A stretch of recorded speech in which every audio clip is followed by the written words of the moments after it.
Dan Gordon will unleash the superhero in you. In each episode, Dan will challenge and inspire you to be the greatest version of yourself. Dan takes you into the minds of the world's most innovative thinkers, unlocking their secrets for living fearlessly and achieving massive personal success. So get ready for Shock to the System. Please welcome your host, the coach's coach, Dan Gordon. Here's the truth. If there's something you want in life, really want, then in order to get it, first, you're going to have to feel afraid. A big mistake that most entrepreneurs make is the belief that you can achieve any goal with just hard work. You can't. It'll be a struggle. You'll feel like an amateur. You'll double guess all of your decisions. It'll be painful to try and fail and try and fail. And yeah, there will be cool little victories along the way. But don't get too attached to them. They won't last long. So why am I painting such a bleak picture of being an entrepreneur? I'm not. I'm giving you a reality check. Because the path to greatness is filled with overwhelming obstacles, rampant uncertainty, and plenty of disappointments. You're going to feel afraid because there's a lot to be afraid of. But when you stay the path, something truly amazing happens.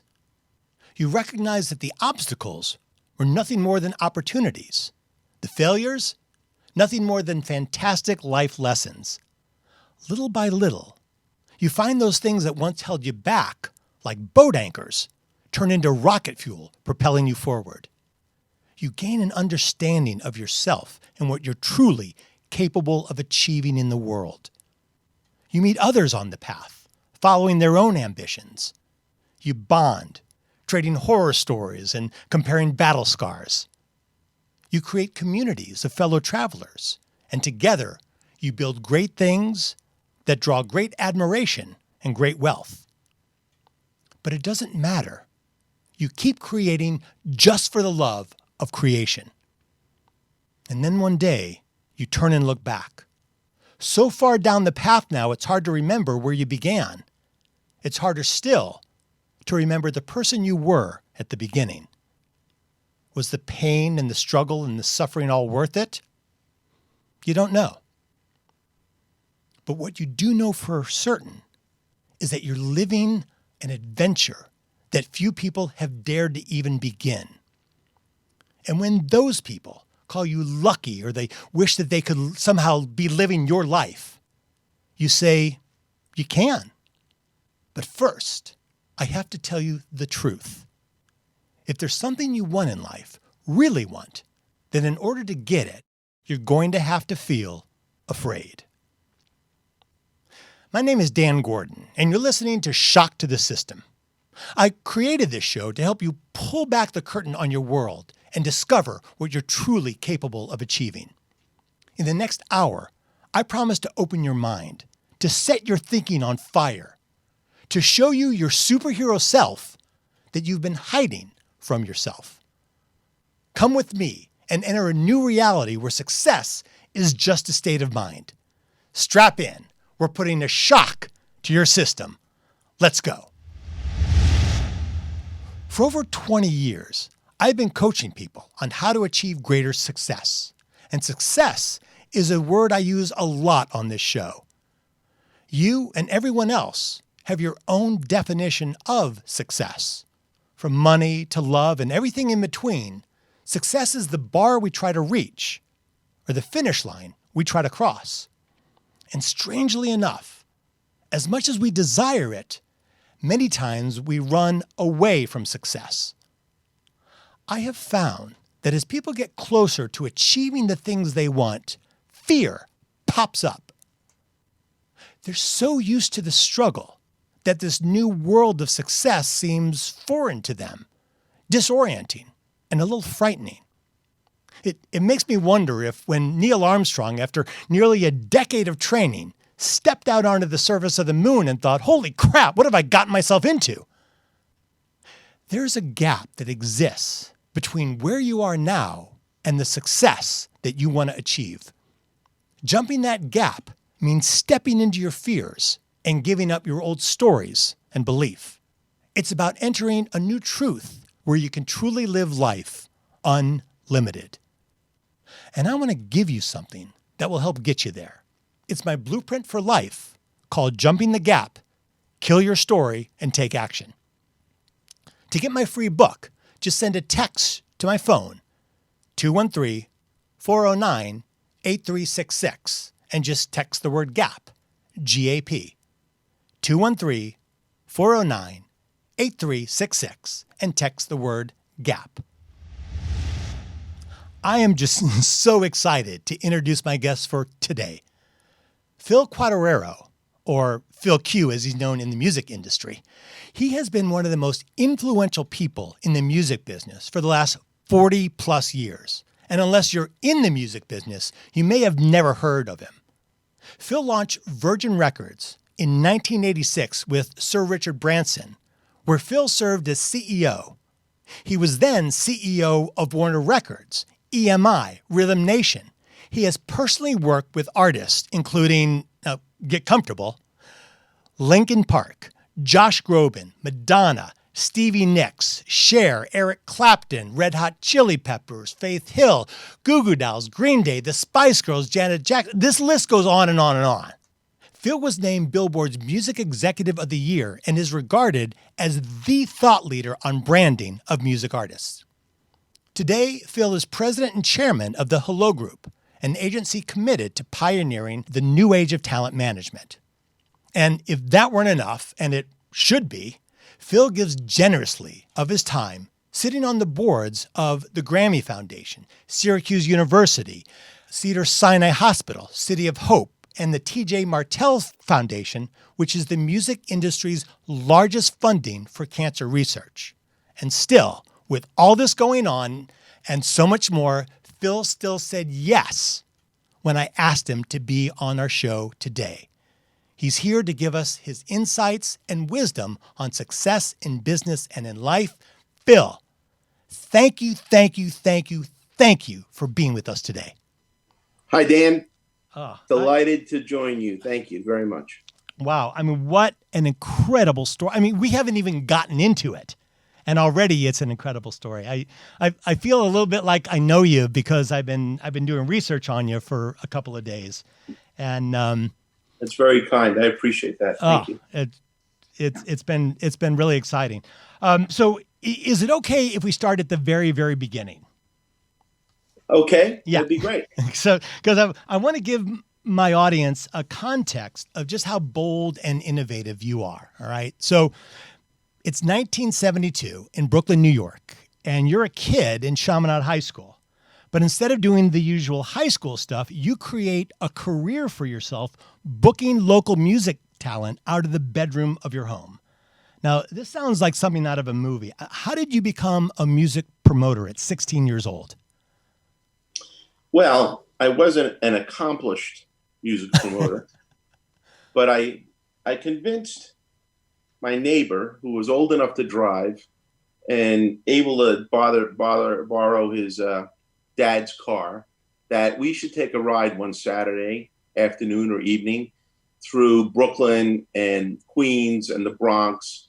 And we went to lots of different restaurants and bars and event halls. And I gave out a card that I made up that had my name on it and my dad's phone number, the home phone number, the family phone number. And that's all the card had on it. And I paid him $5 to fill up his gas tank. We drove around New York and I dropped off a card anywhere I could find an open door. And I told them I could find them bands and I could find them entertainment. How did you get people to take you seriously when you're a 15-year-old kid walking in this place with a self-made, like, how did you get them to take you seriously? I'm not sure they took me seriously. I think I probably handed out about 500 cards and I had maybe 15 responses. So I'm not sure serious is the appropriate adjective, but nonetheless, of the 15 people who did call back, I made sure that we kept our word and we delivered a service that made sense for them. It was a lot of fun. It was more funny than anything. Wow. And that was that. But I knew I got enough of a taste to know that it could work. Okay. And like, just out of curiosity, like, why did you pick music? I mean, out of all the things you could have done, why music? Because I mean, that seemed to like drive your entire life. But I really loved music, and music was in our house all the time. We woke up with the music playing. It was all weekend, all day, and so for me, it was a very big part of growing up. But the real moment was when I was in 1964, when I was 8 years old, and we were watching the family black and white TV in the living room, and the Ed Sullivan Show on a Sunday night introduced these four guys from England called the Beatles. Yeah. And they showed all the footage of that band coming to America for the first time. And I can remember looking at my dad and saying, I'm not sure what this is, but I want to be part of it. How did you go from, hey, I should book bands, to actually walking into these places? Like, didn't you feel afraid? I'd love to tell you yes, but no. Go ahead. All right, great. That's I just wasn't. You know, I've never been shy. It never occurred to me that I shouldn't try something because of fear. It just didn't occur to me. It makes me think that you must have had a very loving household. Well, my foundation are my parents. Yeah, absolutely. Because that kind of support. Yeah. And you know, I had a childhood illness that, you know, the result was I was a little bit shorter than my other classmates, and the natural inclination was that, you know, sometimes a teacher or a gym teacher would say, well, you don't really need to try this. And I was like, okay. And I'd come home and tell my parents, and they'd say, there is nothing you can't do. Nothing. Wow. And I went back and I'd say, there's nothing I can't do. Nothing. And that was it. That kind of, you know, at 4 or 5 or 6 years old, that was the rule. There was nothing I can't do. Well, I mean, you know, what a great basis, you know, what a great foundation, as you said, for beginning. So let's jump ahead a little bit. So then you go to Syracuse University, and I just think it's strangely ironic that your roommates turn out to be John Skies, who started MTV, and Rob Light. Well, we were actually we should actually say classmates. We all lived in the same building. Gotcha. Okay. All right. And Rob and I for the first couple of years, and then John and I the second 2 years. So these guys were your classmates. Neighbors and classmates. Yeah. But it just seems like anybody who hangs out with you becomes like unbelievably successful in the music business. They would have been wildly successful whether they ever met me or they didn't, because they are those guys. It's 5 years later. You're out of college. You're working for A&M Records, and then you're working for RCA Records, and then you're hired as senior VP of Island Records, and that's where you discover a little band from Ireland. And I'm blanking on their name. Phil, what is it again? Well, let's keep the record straight. I did not find or sign U2. When I came to Island Records in 1982, and U2 was already breaking as a rock band, and they had a huge track record worldwide as a rock band, and we were able to amplify that success for U2. But what was very important to Chris Blackwell at the time, who was running the label, he said, I really would like them to be able to cross over and have pop success so they can be the world-renowned band I know they need to be. And Scott Shannon at the time was running Z100 in New York. And Scott said to me, I don't see ever playing this record. It's a rock and roll record. It belongs on album radio. Doesn't belong on pop radio. I'm probably never going to play it.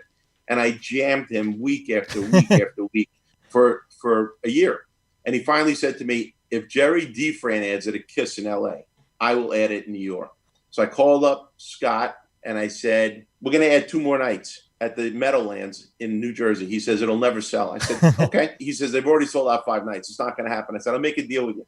If they sell it out in 24 hours, you add the record. If they don't sell it out in 24 hours, I never bring the record up to you again. You'll never hear the words out of my mouth. And he said, okay, it's a deal. Then I called up Jerry DeFran and I said, if Shannon adds the record this week, I need to know you're there. If not, I'll never bring it up again. He said, it's a deal. They put the tickets on sale. Both shows sold out in 3 hours. I called up Scott Shannon. I said, turn on your radio. It's on the radio. And he hung up on me. And then I called up DeFran and he said, I already know. Shannon just called me. And he hung up on me. And the record was done and we were closed and we had a big hit record. And that was the beginning of crossing over U2 to pop radio. Gotcha. So, I mean, you pushed really hard for these guys. And, you know, one of the things that entrepreneurs struggle with is the fear of making the wrong choice. How do you deal with the pressure of, boy, if I do this, it could totally flop? Well, it's the old motto, isn't it? You have to play to win. You can't win the lottery unless you buy a ticket. It's just right. that But simple. I think you have like this infinite ability to focus on the positive. And it's, Well, you have to. Yeah, well, yeah, you do, but few people do. Most people focus on what can go wrong as like a precursor to try to avoid potential pain. But it's clear to me that you're focused on the possibilities of greatness, which is a really amazing thing. And it's actually part of this next part of the story, because I want to jump to 1986, so Richard Branson, who at the time was not Sir Richard Branson, he was just a guy who owned a record store in London. And he comes to you and says, Phil, I'm starting a music label.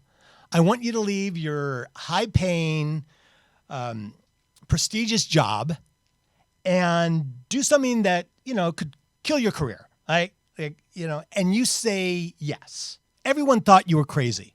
Why did you take this 1,000,000 to 1 shot? He was putting together the founding team of what was going to be the first real independent run in that era against the big major record companies. If you're going to do something like that and take a chance, why not let it be with a guy like Richard Branson? Why not with a company like Virgin? And when I went to tell my current employer, who at the time was Clive Davis and Arista Records, I had just gone over there and I said, look, this is what I want to do. Clive said to me what you just said to me. Well, you've got a big job. You're a big guy. Yeah. What if it doesn't work? Right. I said, if it doesn't work, I guess I'll get a job at another big company.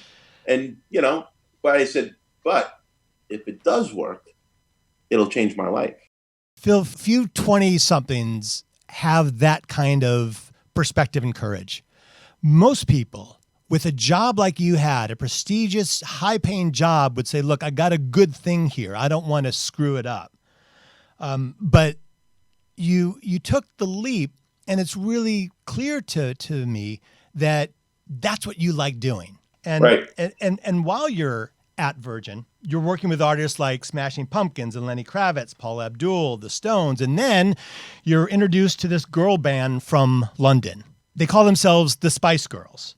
And you come up with the marketing plan that's really responsible for their success. If there's a single piece that I would really say that I brought that was helpful, was that we had picked the timing to come to America last.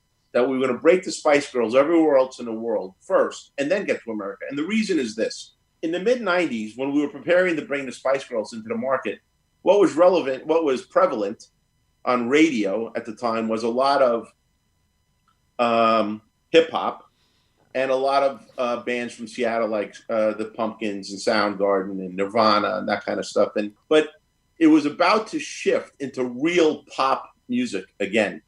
So I knew that we had the Spice Girls, which is a girls band, but I know that two of my colleagues were developing two boys bands at the same time, and they were trying to race us out. One was called Boys to Men. Mm-hmm. One was called New Kids on the Block. And I said, guys, we're going to have kind of an unauthorized dinner that we're going to have a conversation that never happened. Wow. Here's the deal. The pendulum's going to swing back, and we're going to help it because we have the three bands that are going to make pop come back in America. But I said, you guys need to go first. And I come third behind you two guys. First of all, I'll pass you both. And second of all, I'll help you both get into number one after I get out, which is going to be after a long time of me staying in them. And they're looking at me and they say, you are crazy. I said, yep, I'm crazy, but I'm telling you the way it's going to go. And if you do what I'm saying, we're all going to end up very well set on these three bands. And they argued with me, and I said, do what you want to do. And did they do it? In the end, they released those two records first. I passed by both of those records, got to number one, and dropped anchor and stayed there for 3 weeks. If there's a part that I will say that I was helpful on, is that we chose the timing and the strategy the right way, and that's what really set that up. Okay. When you go to that meeting and they're saying, look, you're crazy, Phil. Is there a part of you that's saying, geez, I really hope I'm right about this one? Or do you just have a level of determination and clarity? In our business, we can do everything right and not have a hit. Yeah. Or we can be completely blindsided by something that connects.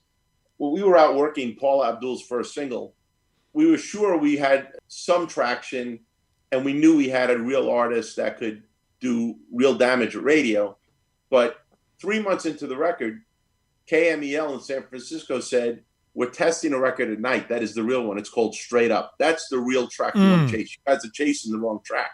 Straight Up went on MTV and on radio right out of the holiday and blew up overnight. That was not the plan. That was a surprise, but you have to think on your feet. So you can think you hear a hit record. You can hope you hear a record, but you don't know you have a hit record until the fans tell you you do. See, what's so interesting to me as I'm listening to you is that, I work with entrepreneurs who launch products, services, ideas, and, it's this thing that they build up and work on and love and it's their baby. With you, it's like you're launching product after product after product, because each one of these bands is essentially a different product. And, that's right. And so your ability to package them and focus them and get them to appeal to the right audience is astounding. The other thing that's interesting to me during this time is your association with Mariah Carey. Now, she had been with Capitol Records for over a decade, and I heard that you convinced her to end her 10-year relationship with Capitol and come to Virgin. This is an incredible sales job. How did you do that? I only had one meeting with her when it came to her moving over. And if that's what came out of that, that's great. But what I told her is the same thing I tell any artist I sit across from, which is I can't promise you #1 records. I can't promise you 1 million sales. I promise you 3 things. Number 1, I promise we'll be your partner. Number 2, I promise you we'll work every day as hard as you work, 100%. And number 3, I'm always going to tell you the truth, even when you don't want to hear it, about you or your record or your persona in the marketplace. And she probably felt, okay, this guy's going to take care of me. This guy isn't a bullshit artist. He's actually concerned about me. And I don't know that you give yourself enough credit for that, Phil. I don't know that. At the end of the day, an artist signs to a record company, but it's like any other relationship, especially when it concerns artists. A record company is a living thing. It's people. Mm-hmm. Who's going to work for you? Who's going to listen to your creative dream and what your passion is and how you want to present your art? Yeah. And, one of the things I do is I show people their superpowers. I mean, you live inside of Phil, you've lived inside of Phil all of your life. And I for better or for worse. Well, yes. From the moment we started talking, I mean, I knew right away, well, this is somebody unique, right? This is somebody who really cares. Like, you just have that quality about you. And I think that emanates from you in a way that you might not even realize, because I would say that's nice of you to say, but I think the bottom line is, I think that's true of everybody, but I think you're far from it. Anyway, I want to move on. The simple view for me is I do the best I can do. I'm not trying to win a popularity contest. I may not say what you want to hear, but I'm going to say the truth and do my best for you. And that's just what it is. And that's a big part of any success. So now it's 1997. Warner Brothers sees what you did with the Spice Girls, and they say, we want you to be president of our company, right? They're the #1 record company in the world, and you said yes. Now that doesn't surprise me, because you have an ability to step into doing new and challenging things seemingly without a lot of fear. But Warner's a pretty big pedestal to fall off of if that doesn't work. Did you feel like, man, I got things going here at Virgin. Maybe I should just stick around here where it's safe? I knew from a very young age that the only company that I would ever want to run, if I got a chance to run one of the big companies, would be Warner's. And even all the years of building Virgin, as much as I love everything about what we built at Virgin. When the opportunity came to be the president of what I perceived to be the largest artist company in the world, that was something I felt like a challenge that I had set for myself many years before. I never thought the chance would come, but when it came, I felt I needed to do that for myself. Quincy Jones was very influential in me going to work at Warner's. And he sat me down. He said, they're going to offer you this job. And when they do, I want you to know the reason I put you up for the job is this.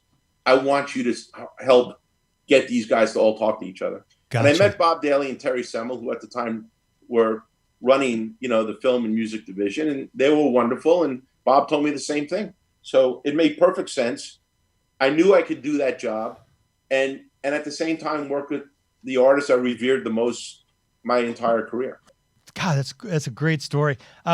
So we're tight on time. So I want to jump ahead. I want to talk about the thing I've been most interested to talk to you about. So we're now in 2002. You're at Warner and EMI comes sniffing around, and they lure you away by making you executive VP of marketing for EMI. And I think you saw it as an opportunity to completely change the way that the industry does business. I'm just going to say, you took a record company essentially out of the business of selling records, which sounds crazy, and instead you turned them into a music marketing company. That's what, don't forget, this is now 2002. The industry is changing. We're coming out of the physical business. The dynamics are changing. The fan is changing. And the record companies were not changing as fast as I thought they needed to. And I thought that job would give me the chance to get my hands dirty in a place where I could maybe connect more with consumers and brands. So on the marketing, on the distribution side, we were the first I remember saying to the guys running the company at the time, David Munns and Alon Levy, I said, if you're the largest record company in the business or you're the smallest, you have an obligation to be bold. And I said, for our company, we should do something bold. And I thought that what bold would mean for our distribution company was to completely shift from being a sales-oriented company to be a marketing-oriented company. In other words, instead of being a pull company in a pull business, being a push business. Yes. And they liked that and admired it. And I gave them a full plan. We put it all together and we went for it. And we completely changed over distribution in the company. And it ended up being used by some of the other majors to some degree afterwards. I don't want to say it's because of us, but it worked for us. It made a big difference. And it was a significant and monumental change in the industry at that time. It is because of you, Phil. You created a new template for how the music industry makes money. And I want you to admit that. We really, for being the smallest major at EMI at that time, I think we were 11 or 12% of the marketplace. We really moved the needle on a couple of levels over those 3 or 4 year periods. In fact, I know that a lot of the schematics we used in those days have reappeared in later incarnations in different companies over the last few years. I think that's nice. Was this partially a response to Napster and pirating, that you saw that the music industry had to change? But one of the biggest sins that the record industry committed in the early 90s, in the late 90s to the early 2000s, really was, I don't think we were listening to the fans as well as we needed to. And one of the things they were telling us is they wanted to consume music in a different, better way. And that's what we were trying to do at EMI, and I think we largely succeeded. And there were so many mistakes, like Metallica suing their own fans and, trying to litigate this. I love a quote. Yeah, it's hard. Of yours. I can't comment on other people's, I get that. That's me. I love this quote of yours. You said, "The old record business didn't get killed. It committed suicide. The industry didn't listen to its consumers." The record business up to that point had been a retail business that decided it knew better what their customer wanted than what the customer told them they wanted. That's, we were all guilty of that in that era. But it's adjusting. it's resetting as we speak. But it seems to me that your work at EMI was in reaction to that, and you were scrambling to find a better way. I was just thinking about how do we shorten the line between the artist and the fan. I remember people saying at that time, I would buy the music if there was a way to do it. And when iTunes showed up, me and my friends, that's what we did. We bought the music. We stopped downloading it because we didn't want to steal it. We just wanted that. The headline was about us giving a better value product at a better value price. That was part of what we had not gotten right that we've gotten better at. Mm-hmm. But it's an interesting cultural behavior. Yeah. I say this a lot. Nothing great was ever created alone. And, we had we had the Wright brothers. We had Neil Armstrong and Buzz Aldrin. We have Shaggy and Scooby-Doo, So, clearly you weren't operating in a vacuum. Who were your mentors? Who did you look up to? Who helped you? Well, the most important mentor in my life was my dad, because he was a guy who always was a man of service, generous, kind, strong, and forceful, but on the good side. And my mom, of course. But of the people I worked for, Jerry Moss has been he's the guy that brought me into the business. Chris Blackwell, always very, very supportive and helpful. And of course, Richard.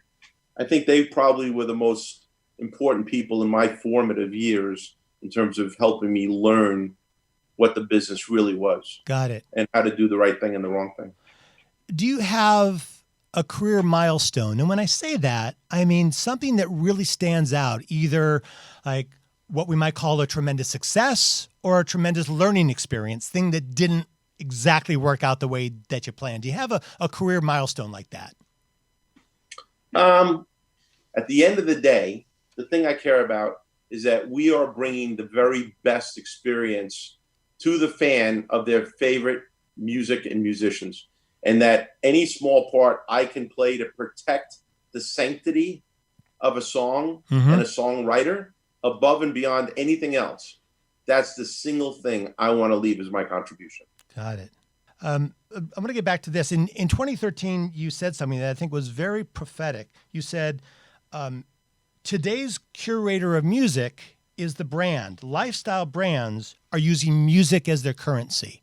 I think today's curator is the brand. Well, music is becoming one of the great denominators to attract consumers to your brand. In 2013, that was like a lot of foresight. What did you see that made you say that? At one point, I was lucky enough to work with Tina Turner, and we ended up getting this deal for Tina.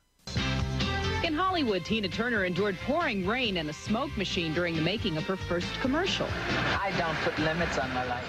And they did the most beautiful commercial of her strutting across the stage. And the commercial got tremendous acclaim. The sales of the product went through the roof.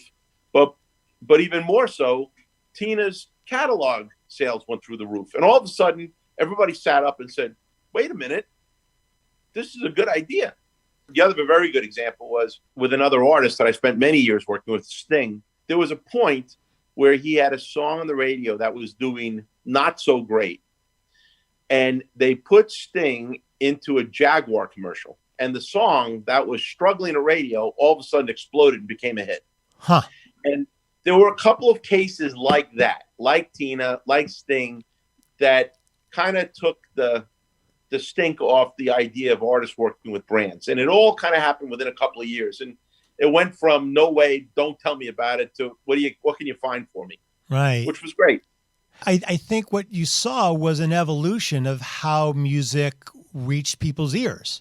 And, without the old model of just record sales and with the increasing piracy, like we got to get these into people's ears. And so suddenly selling your music to sell products isn't something that takes away from artistry, but actually enhances it. Became more acceptable. Yes, right. I want to talk about what you're doing now with the Hello Group. and Yep. it's an entertainment multimedia agency. And I look at this and I think, wow, you've come a long way from that kid sitting in his bedroom booking bands in Brooklyn. I mean, did you ever just look back and say, how the hell did I end up here? Look, the Hello Group is a great opportunity for me. I met a couple of very young, bright brothers who came from London. They're extraordinarily talented. They're hardworking. They come with the same work ethic that I grew up with, which is a hard thing to find in people who are 26 and 24 years old, but they have it. Sure.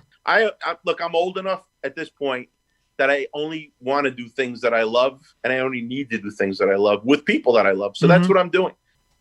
Going through all this research and looking over the course of your career, it seems to me that you're a guy who looked at the way that things were done and said, we can do this better.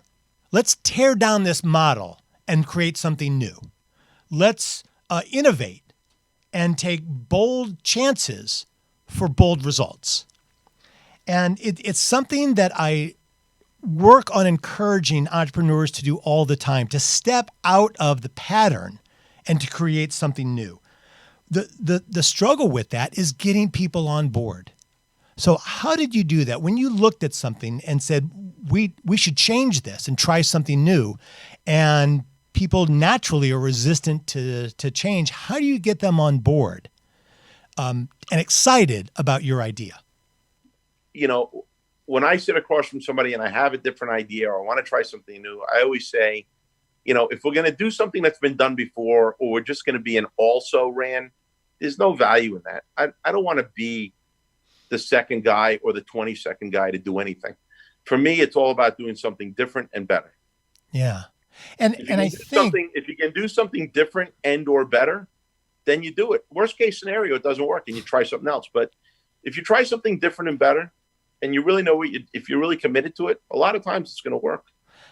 I wish I could infuse that thinking into everybody that I work with, because what you just said is key, in that you realized the playground that you were playing in, and there was a lot of room, but you still respected that the playground still had a fence around it, and you didn't push on that fence just to push.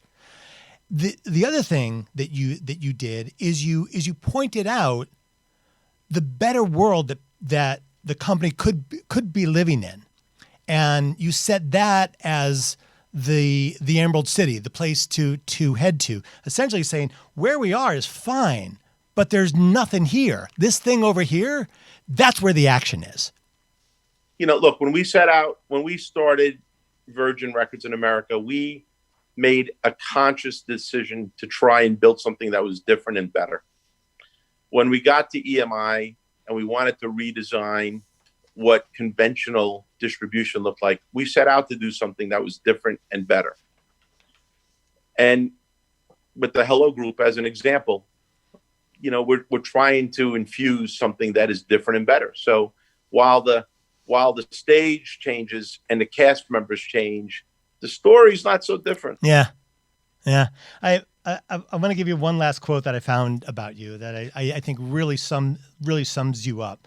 Somebody said, I define Phil Q as truth meets music. So with that, in your truth, what do you see as the next stage of music? What I know works is what the fan finds compelling. And you never know what it's going to be. When we signed Norah Jones, I knew it was good. I knew it was beautiful. I knew her pedigree was prominent. But that song became magical for people, that first track. Yeah. You can't predict that. You just cannot predict what that is.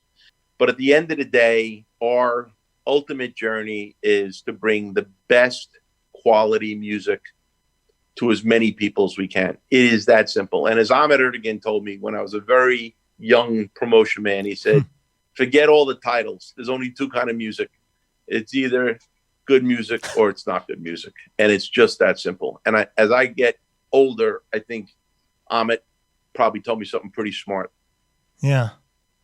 You brought a level of integrity to a business that can often have a reputation of a lack of integrity.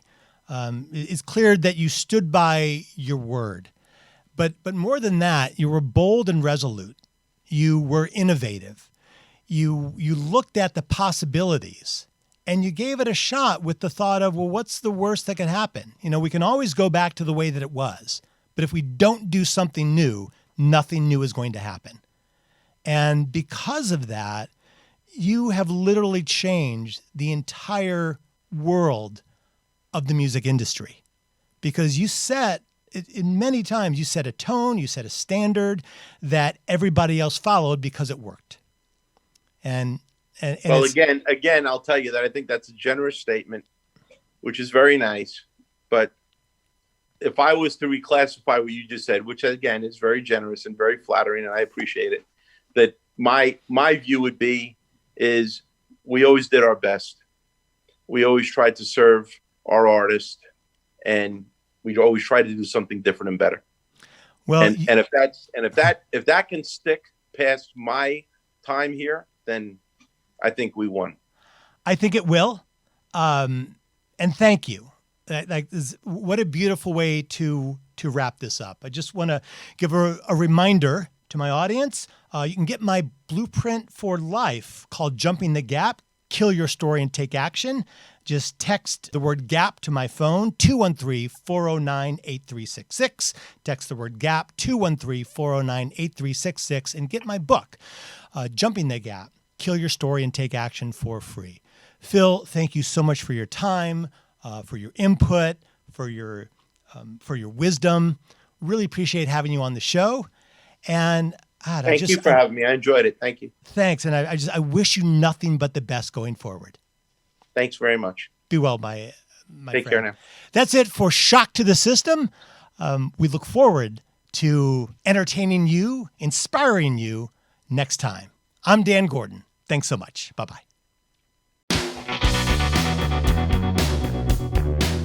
Hey, if you have some thoughts about the show you'd like to share with us, or if you think you're Shock to the System guest material, send me a text at 213-409-8366. Let me know what you think, or let me know why you think you'd be a great guest for this show. Thanks again for listening. Stay well.